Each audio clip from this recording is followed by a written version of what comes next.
welcome to another episode of Turn Left. I am your host, Indiana's own Dana Black, coming to you live. Yes, all the way live from Black Pearl Studios, where we talk about Indiana politics from the left side of things.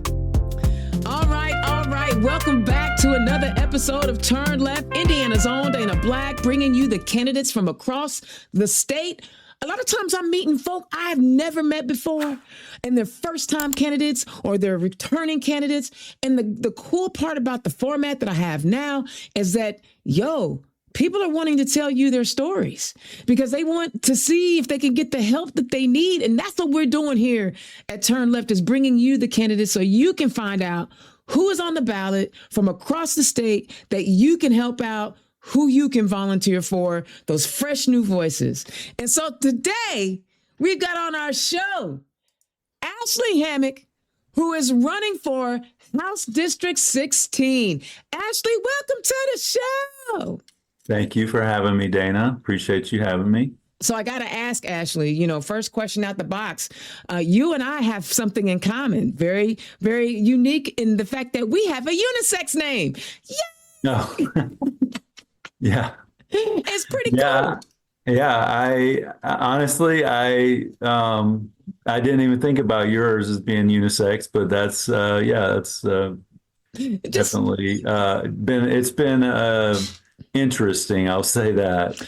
For me, it's interesting as well because I am a masculine of center woman, and people are often confused on what my gender is. And so when they look at my name, they're still confused. And then when folks ask me what my pronouns are, I always tell them it's she, he, they, because I like to keep them guessing.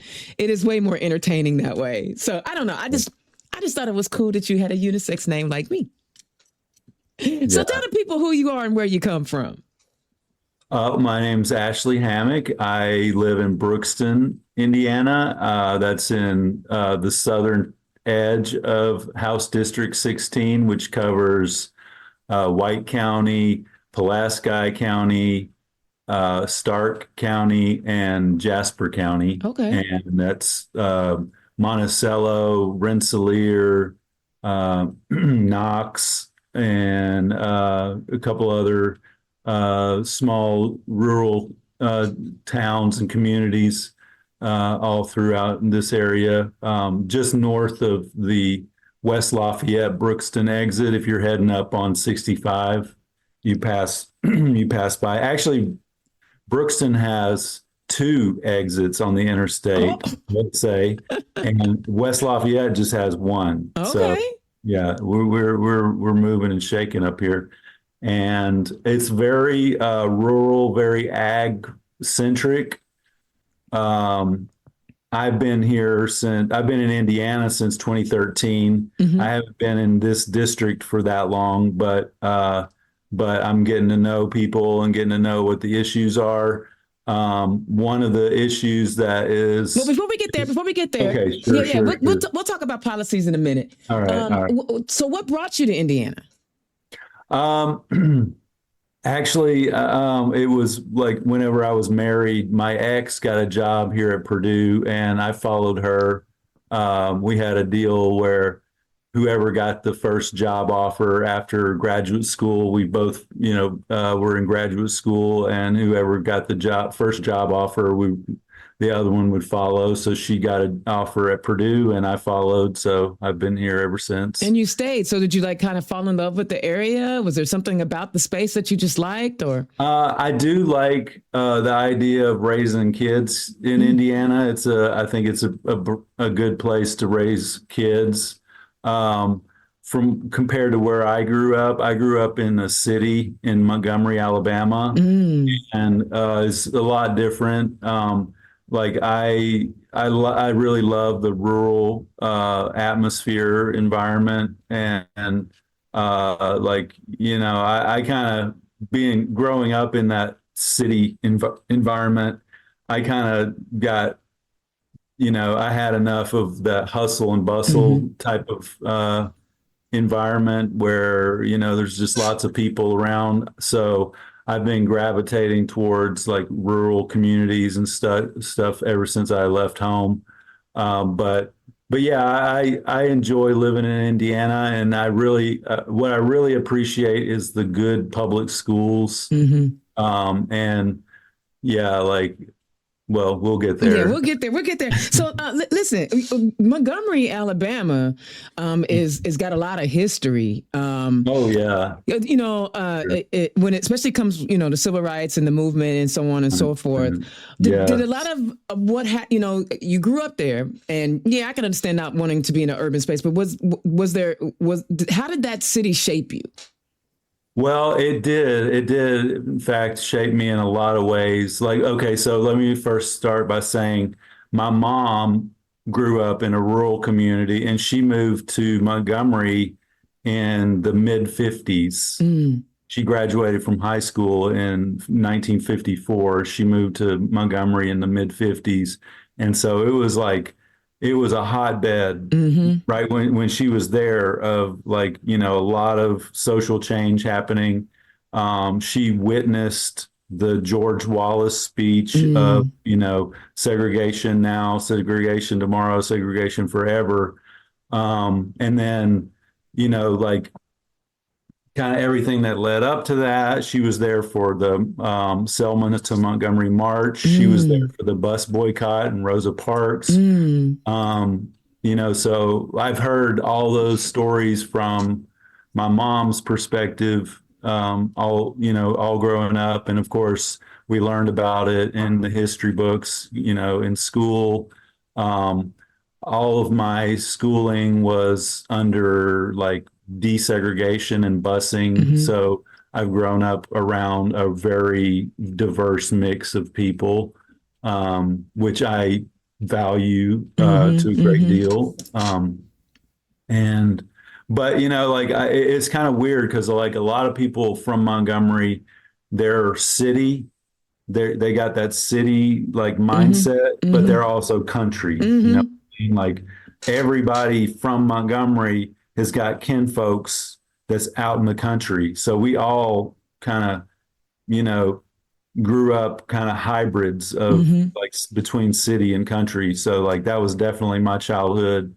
You know, growing up, I mean, we rode our bikes all over the place. Like Mhm. all over town. Be back home by the time the street lights come on, kind Yep. of deal. So, um, classic like X gen, upbringing. And but yeah, I love being from Montgomery. It's changed a lot since I've moved away from there. Most of my family still lives around Montgomery, not in Montgomery proper, but I still have a lot of friends that live there. And, I really appreciate my roots and where I came from. So, I yeah. love that. I love that because I mean, I've been to Montgomery, but most of my recollection of the city is basically the history of it, and I haven't really had a chance to really talk to someone who grew up there. So thank you for that insight. I really appreciate it. So Mhm. you went to grad school. What did you study in grad school, or what did you study in school? Period. Well, I kind of like I started off in environmental soil and water science, and I just got more and more specific in soil science. And so my PhD was Ooh. looking at nutrient management and soil fertility in a specific system out in the Pacific Northwest. But I mainly just have done work with like fertility recommendations and building soil health, building that native fertility that has been lost, building that back from what has been lost through conventional industrial agriculture of basically mining the soil fertility, mining Mm-hmm. the native organic matter and the systems that I promote and help farmers get back into are kind of the systems that we did before industrial agriculture kind of came about. And it's all about building organic matter back into the soil, which is not only good for crop production, good for, farmers' land valuation. It's also climate friendly. It's good Mm-hmm. for the environment. So it's kind of like one of those things. It's a solution that solves a lot of problems, you know. I love it. I love it. And so I imagine, as someone who is so specialized in soil, it has probably been driving you nuts with the policies that are coming out of our state house that have destroyed our wetlands, that have made it easier for corporations to come in and buy up land to put whatever they want to plop on it. Talk to us about how you feel about how we're seeing these policies from your professional perspective. Okay, so I'll just start off by saying, you know, whenever I hear my competitor, my opponent, Kendall Culp, talking about, you know, saving his bill HB 1333, which was paved the way for AI data centers and other big industrial type projects to come into our community. He kind of painted it to where he was trying to preserve prime farmland. Okay. And so if you look at what he meant by prime farmland, it has a certain classification, which is only the best farmland in Indiana and in this area. And so, like I said, I grew up in Alabama. The soil there is very different. The soil there is good for making roads and bricks. Okay. So I know what bad soil looks like. And every bit of the soil we have around here is good soil. There is no bad soil in Indiana. Now you have areas like wetlands that you don't want to, you know, build in. You don't want to farm, you know, you shouldn't really be farming those. And we shouldn't be trying to build in those areas either. And then you have areas of like dilapidated industrial, you know, blight type areas. And those, you know, you can argue are quote unquote bad soil. Okay. And so like I am in favor of repurposing before we break ground on any type of natural area or agricultural area for that matter as well. I am for repurposing existing dilapidated land, you know, that needs help, that is a blight, you know. But when we do that, we have to be careful about not spreading, you know, pollution through dust and, you know, all the things that is contaminating that site. I've done a lot of work in terms of like environmental remediation and environmental work like that, looking at soil contamination. So I know there's a lot of those sites that if you were to go in there and try to redevelop it, you'd kind of be like opening up a can of worms.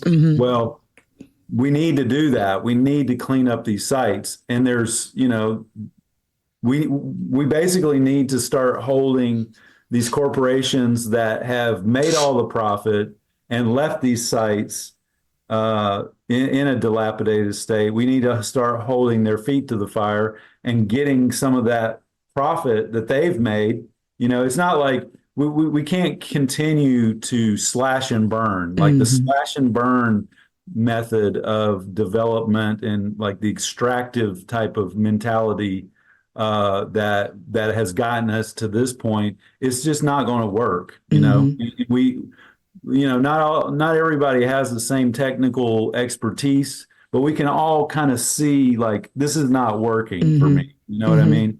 And so we got to figure out ways of repurposing this older land, you know, that's polluted or whatever, in a way that's smart. And while we also preserve like all of our farmland, there's no farmland that we're not going to need. We're going to need all of it. If we want to continue to grow as a population, we have to be able to feed people. And right now, nationwide, and even in Indiana, our farmland is shrinking. Yeah. Okay. So that's not going, that math don't math. Right. You know what I mean? And you're a scientist whose field of study has been to replenish the soil. So when, like I said, when you hear him say, you know, is that one of the reasons why you got yourself in this race? 100%. I mean, like, just so what started it off was I had my own personal ideas, for policies that would be beneficial to me. Mm-hmm. And, if they're beneficial to me, it's not like I'm this, billionaire or any, I'm poor, like, I mean, I'm not as poor as some people, but like, I'm not like thriving, wealthy. Yeah. financially, Yeah. you know what I mean? And so I figured other people, if I have these issues, then a lot of other people are going to have these same issues. So I started calling and trying to get a hold of my representative, and this guy's been in office. This will be he's in his second term right now. Okay. And so, he's had plenty of chance to get back in touch with me, and he hasn't. He's just ignored everything I've said. And as I started talking to more and more people, it's like they're getting the same thing. Just, he talks to his buddies, he talks to the people that can throw money around, but everybody else can kind of get the hand, and so, when I started hearing about the AI data center push and, just all stuff like that, where they're trying to limit public speech at these local hearings. Yeah. Through through a state law, state laws, they were trying to, in this HB 1333, trying to limit the ability of someone to speak at a local hearing. And that's just like blew my mind. Like, calls himself a Republican. Mm-hmm. Republicans kind of like, I mean, really all of us, but it's a core value really to the Republic. Free speech. Not only free speech, but local rule, right? Yeah. Local communities being able to govern themselves and not having some like state, somebody at the state house to tell a local community how they can run their local hearings, and just stuff like that. It just was like, if I'm having this issue, then I know a lot of other people are having this issue. And then, whenever we started getting pressure from outside to redistrict, and they were buying into it, all the policy or the legislators were kind of considering redistricting, mid cycle, because somebody from outside was, trying to pressure them. Pressure us into doing that. It's like, no, this is not going, like, we're on a slippery slope. And, like, I didn't want to do nothing. And then, I wanted to do everything I could possibly do, and in order to save our republic, in order to save free speech, local rule, just the Constitution, and be able to look at my kids in the eyes and say, I did everything I could, right? Like, I'm not in a position to where I can comfortably do this. I can't. I'm not doing it well. Like, if I was to wait, hold on. Listen, you're doing better than most because you actually stepped up and put your name on the ballot. So I know it, like, it could be frustrating the first time being a candidate, and you think you may or may not be doing everything the right way. But let me just, I want to pour into you just a little bit, okay? Okay. You're doing something that a lot of people wouldn't do, couldn't do, shouldn't do, and choose not to do. But you are looking at the community around you, and you said, you know what? I'm looking at my kids. I'm looking at my community. I got to do something. You're not sitting back and complaining about what's not getting done. You've decided to make a conscious decision to be a part of the solution, to be a part of the change. So I know, as a first-time candidate, and I hear, like, your concern, am I doing it right? You're doing it right because you stepped up. So I want you to know that there is value in everything that you are doing and running for office. Because I promise you, I would rather have a scientist who specializes in rejuvenating soil in my state house writing policies than some of these people out here that are just all in it for their self-interest. And so I want to pour into you a little bit, because I understand that you know, nothing wrong with being humble. There's nothing wrong with that. But please know you are doing something amazing that a vast majority of humans could not do. So I just want to pour into you. But go ahead. Keep talking. I appreciate that. I appreciate you saying that, Dana. But, like I, kind of where I was going with that was, I'm not really in the position to be able to do this. But like you said, like, I can do this, like I know what I need to do. Like I can, go through all the process. I know how government works. I know, like, so I guess, like, actually, you mentioned it at the very beginning, like one of my weakest points is to be able to, like, just blast out and, like, promote myself in such a way that's going to get funds, And I know, like, the thing takes money, but one of the things that I would love to do, if elected, would be to take some steps to get money out of politics. Yeah. We need to be able to send people to represent us who are just regular people. You shouldn't be, like, in a political dynasty or, a career politician or from a billionaire family, but, like, it seems like those three things are kind of like the way to become a politician, or the way to represent, someone. I hate to say the word politician because, like, I'm definitely not a politician when it comes to, like, the traditional way that people. Okay, in the traditional sense, okay. But, like, so, fundraising is a thing that I'm not very good at, and I don't really want to be good at it. Like, if people want to, like, support me, fine, that's great. I'm not going to hound people. I'm just not going to. And if I lose, I lose, but I'm just not going to be that guy that is just, like, forever asking for money. Like my opponent, he's got a tractor trailer full of signs. Like, okay, fine. You got a bunch of signs. Guess what? When you stick them in the ground around here, the wind is going to blow them all away.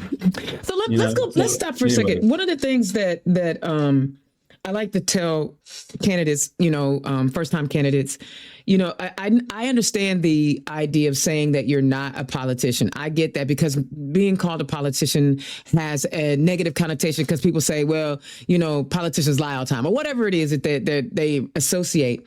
But I like to flip it a little bit and say, a politician is someone who is going to be writing policies, right? So you're going to be manipulating policies. That's like saying, this person wants to work on my root canal in my mouth, but they're not a dentist, and they don't call themselves a dentist. So I want to help reframe it, instead of saying no. And then what you said was not in the traditional sense. And so I grasp a hold of that, because I believe you would be an excellent politician, because you understand policy. You just told me you understand how government works. And so you would be an excellent politician. And then secondly, fundraising is hard.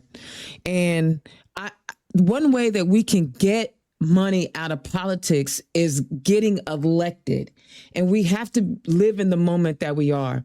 So when you think about fundraising, and share with people that you need the funds to touch your voters. It's not about just storing up the money so that you can have a tractor trailer full of signs. That's not it, because signs don't vote.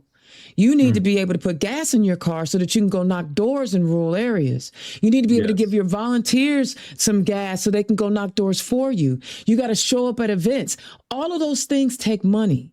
And you just told me you're not a wealthy dude. So the fundraising is a way for you to get what you need so that you can represent the people, right? It's an investment in the community. And I believe, as I'm listening to you tell your story, that you would be the kind of person, as a scientist, you look at things holistically. You're not going to take a piece of policy that just because my homeboy wants it, you're not going to put it out there if it's going to have a negative ripple effect across the state. And those are the kind of people we need. So I just want to, again, I want to give you a little bit as we're listening to you tell your story, and you said you talked to a lot of people. What are folks telling you they want you to work on when you win this election?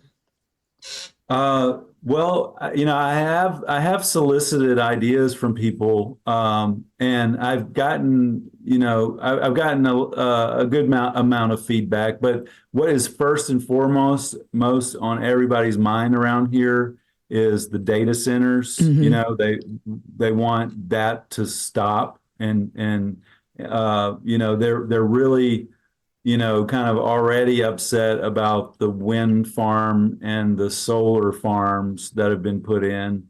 Just because, I think that you probably have like a mixed bag on, people's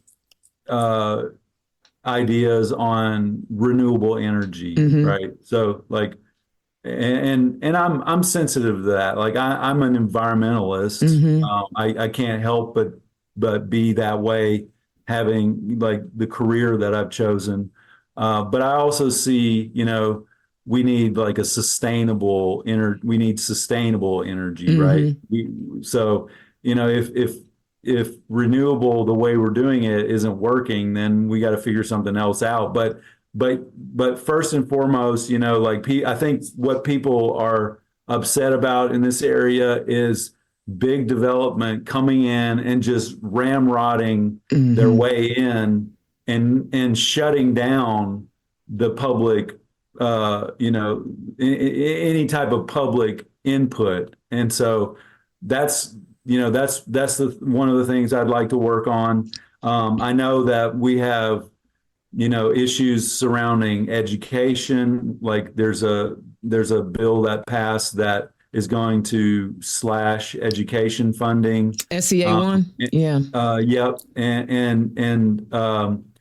and so there's going to be like attrition from teachers. The workforce there that won't be replaced. There'll be other programs within schools that will go unfunded, and if they don't find some other source of funding, they'll just go away. Those are not the things that are going to, that's kind of like a poison pill. Like if you start cutting funding to education, like what's that gonna look like in 20 years? Like whenever we have these kids come out of school, what kind of workforce, what kind of like knowledge base are we going to have? What kind of brain trust are we going to have at that point? Medical, like healthcare funding, like we have an issue with like defunding of rural hospitals. And so I know like the similar situation is there, with nurses and doctors and things like that in rural areas. So, it's kind of like there's a lot of things that people are concerned about right now. And I know that, there's a lot, and I'm not an expert on when it comes to education, when it comes to healthcare, I'm not an expert on those things. And that's why I will, and have been soliciting, information from the constituency, because like I'm a soil scientist. I know agriculture. I'm not like I don't know everything about agriculture, but like I'm a representative. I want to represent the community. I'm not going to be representing, people from outside of Indiana, like these big, money developers that just try to influence peddle with everything. That's not who I want to make that clear. That is not who I'm representing. I'm representing your average constituent. And so, I don't, what I'm saying is like, I don't try to pretend like I know everything about everything. I can't write policy about everything. I can write certain policies. And, for what where I can't, then I'll get help. I'll get help from inside the district, and we'll look outside the district if there's enough support for that. But I'm here to represent my community, speak for my community, but yeah, I think first and foremost is kind of getting these data centers in check, because we don't even know, so I guess the big issue with them is that they're doing this like under cover of darkness. They're doing it in a way that they're trying to hide from the public what exactly they're doing. They're piecemealing these projects. They'll introduce like, a little piece of what's going to happen, and then they'll try to get that passed at a hearing. And then, a couple months or so later, they'll come back and they'll want to do something else. And like the public is all kind of like scratching their heads, like, what is going on here? Like, why is Amazon Web Services, trying to consolidate these parcels, in a joint project with NIPSCO? So we kind of all know what's happening, but like the greater, population is kind of just like either is not aware of what's going on, or is just like, why is this happening? Like, one piece at a time. If it was such a good idea, they would come to the public, they would show the public what they're doing, and they'd let us. They'd be touting it. Spit it out. Yeah, they'd be screaming Like, it. Look how great this is. Right. Yeah, they'd be screaming it from the rooftops. Yeah. But that proves to you that there's only certain winners in this calculation, and most of us are not in that group. Yeah. I think you got it. I really love hearing from folk who hadn't spent their whole entire lives thinking about running for office. Not that I have a problem with those folks either, because there's young people I have watched grow and are now elected officials I met were in high school and had politics on their brain. So I'm not discounting that. But I think, one of the things I love about our democracy is that anybody can run for office. Right. The only requirements, especially for State House, are residency requirements. Right. And voting. So there's some voting requirements. And so anybody can run. And when you just get regular folk who are just fed up, stepping up to get something done, that's when we improve what we have going on. And I want to thank you. Right. Because you could be doing something else. Right. You got kids, you're doing all these other things. You could be doing something else other than this. So I want to thank you. Is there something you want to share with us that I didn't ask you about? Well, you just kind of set me up perfectly with what you just said. And, I'm running for several different reasons primarily, but one of the other big reasons why I'm running is I want people to look at me and say, look, yeah, this guy is not like polished. He's not perfect.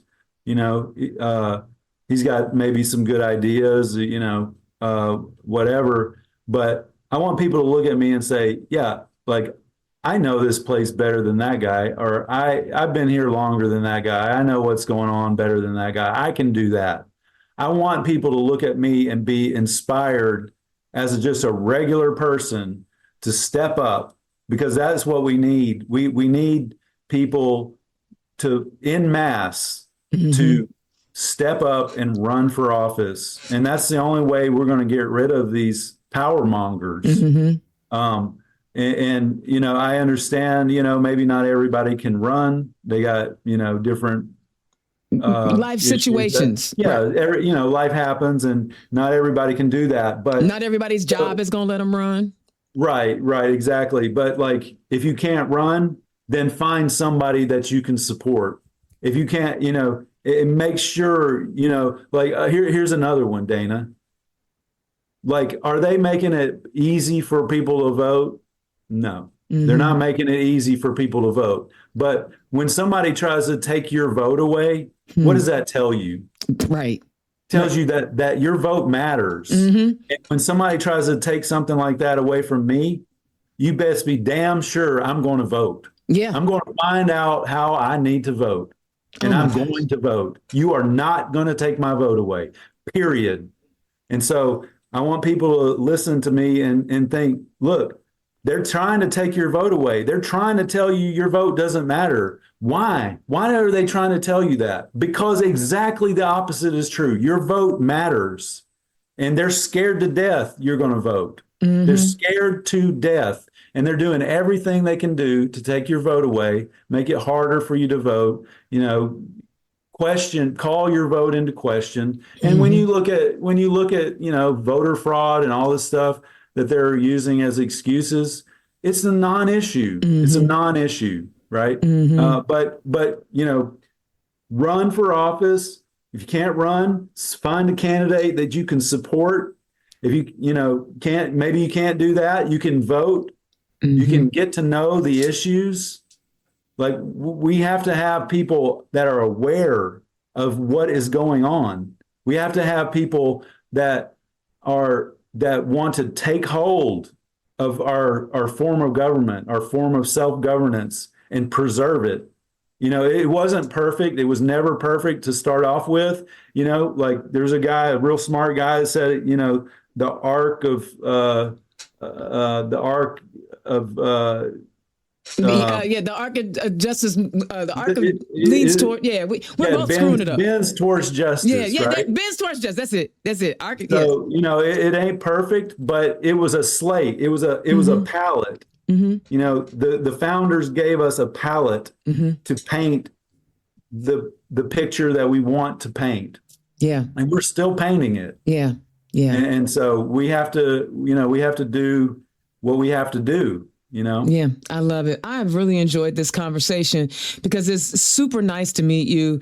It's super yeah, I've talked to candidates who are more polished, more experienced, but there's just something genuine and authentic about your story. And I'm really appreciating getting the opportunity to chat. And I saw your passion come through just there. I watched it just bubble up and come on out. And I love that about you. So tell the people where they can find you.